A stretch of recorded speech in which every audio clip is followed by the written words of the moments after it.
कानपुर शहर में जो नए पुल और फ्लाईओवर बन रहे हैं या बनने वाले हैं, आज उन पर हम खास चर्चा कर रहे हैं।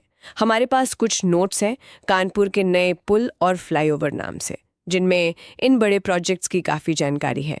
मकसद ये है कि समझें कि ये जो बड़े बदलाव हो रहे हैं इंफ्रास्ट्रक्चर में, इनसे शहर के ट्रैफिक पर, लोगों के आने जाने पर क्या असर पड़ेगा। और कुछ प्रोजेक्ट्स तो वाकई बहुत बड़े हैं, तो चलिए ज़रा गहराई से देखते हैं इन्हें।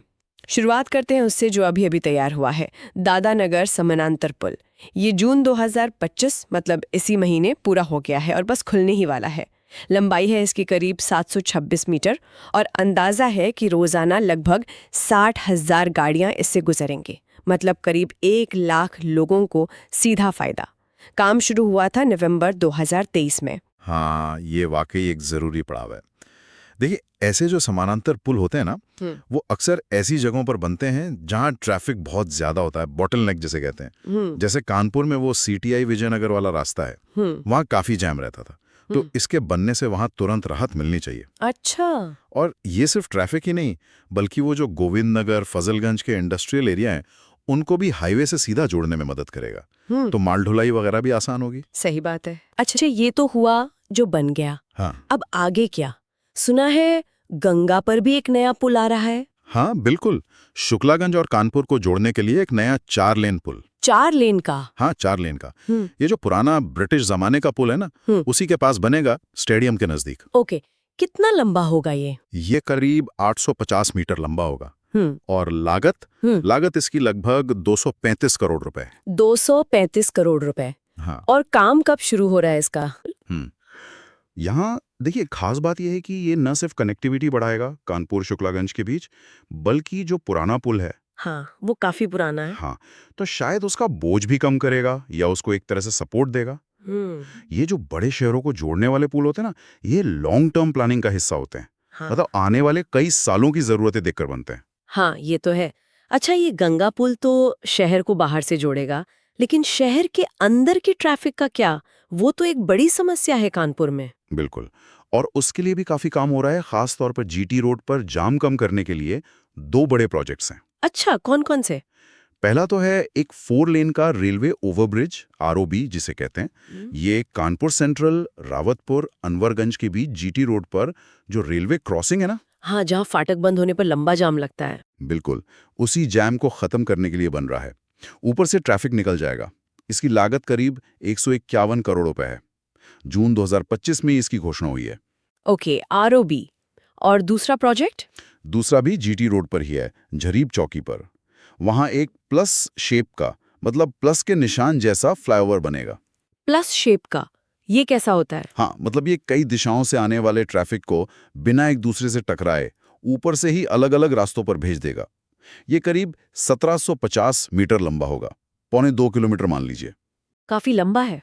हाँ, और लागत भी करीब 300 करोड़ रुपए। इसकी डिटेल्ड प्रोजेक्ट रिपोर्ट, डीपीआर, वो पास हो गई है। सर्वे भी पूरा हो चुका है। और ये शायद वो जो रामा देवी से गोल चौराहा वाला एलिवेटेड पुल बन रहा है, उससे जुड़ेगा? हाँ बिल्कुल, ये उसी बड़े एलिवेटेड कॉरिडोर का हिस्सा होगा एक तरह से।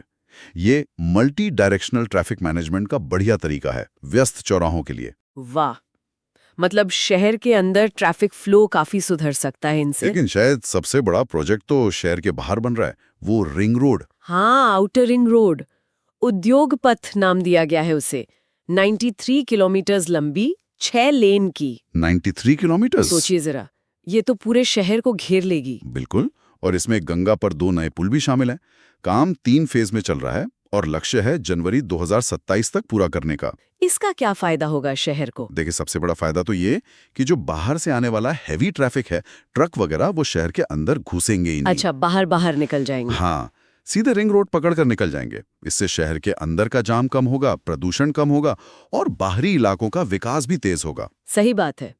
और एक और बड़ी अनोखी चीज हो रही है, रेलवे ट्रैक को ही ऊपर उठाया जा रहा है। हाँ, ये भी एक बहुत बड़ा और महत्वपूर्ण प्रोजेक्ट है। मंडनहा से अनवरगंज के बीच करीब 18 किलोमीटर का जो रेलवे ट्रैक है, शहर के बीच से गुजरता है, उसे एलिवेटेड किया जा रहा है। मतलब ट्रैक जमीन से ऊपर चलेगा। पूरा ट्रैक ऊपर? हाँ, पूरा ट्रैक। और इससे होगा ये कि शहर के बीच की जो 18 रेलवे फाटक हैं, वो हमेशा के लिए खत्म हो जाएंगे। 18 लेवल क्रॉसिंग खत्म। ये तो बहुत बड़ी बात है। बहुत बड़ी बात। सोचिए कितना जाम कम होगा, कितनी सेफ्टी बढ़ेगी। इस प्रोजेक्ट में एक नया स्टेशन भी बन रहा है, अटल बिहारी वाजपेयी स्टेशन। लागत 1100 करोड़ रुपए से भी ज्यादा है और उम्मीद है 2027 तक ये भी पूरा हो जाएगा। कमाल है। मतलब सड़कें भी बन रही हैं, पुल भी, और रेलवे ट्रैक भी ऊपर उठ रहा है। हाँ, आप अगर पूरी तस्वीर देखें तो ये सब अलग-अलग प्रोजेक्ट्स नहीं हैं। ये एक सोचा समझा प्रयास है कानपुर की ट्रैफिक समस्या को सुलझाने का। सड़क, पुल, ring road, elevated rail track, ये सब मिलकर शहर में घूमना फिरना मतलब मोबिलिटी को पूरी तरह बदलने की क्षमता रखते हैं। तो मतलब कानपुर में आने वाले कुछ सालों में जबरदस्त बदलाव देखने को मिलेंगे। ये सारे काम शहर की कनेक्टिविटी सुधारने और रोज का जो सफर है उसे आसान बनाने के लिए हो रहे। एक तरह से भविष्य के लिए तैयार होता शहर दिख रहा है। बिल्कुल, अंतिम लक्ष्य तो यही है कि ट्रैफिक स्मूथ हो, शहर के अलग अलग हिस्से आसानी से जुड़ें। और ये देखना वाकई दिलचस्प है कि कैसे रोड, ब्रिज, रेल, ये सारे नेटवर्क मिलके एक बड़ी शहरी चुनौती का हल निकाल रहे हैं। और जाते जाते एक सवाल सोचने के लिए छोड़ जाते हैं, जब ये इतने बड़े बड़े प्रोजेक्ट्स बन रहे होंगे तब तो खैर शहर में थोड़ी उथल पुथल रहेगी ही, लेकिन जब ये पूरे हो जाएंगे और शहर में आने जाने के रास्ते एकदम बदल जाएंगे, तो अगले कुछ सालों में कानपुर के अंदर ऐसे कौन से अनपेक्षित सामाजिक या आर्थिक बदलाव आ सकते हैं जिनके बारे में शायद अभी हमने सोचा भी नहीं है।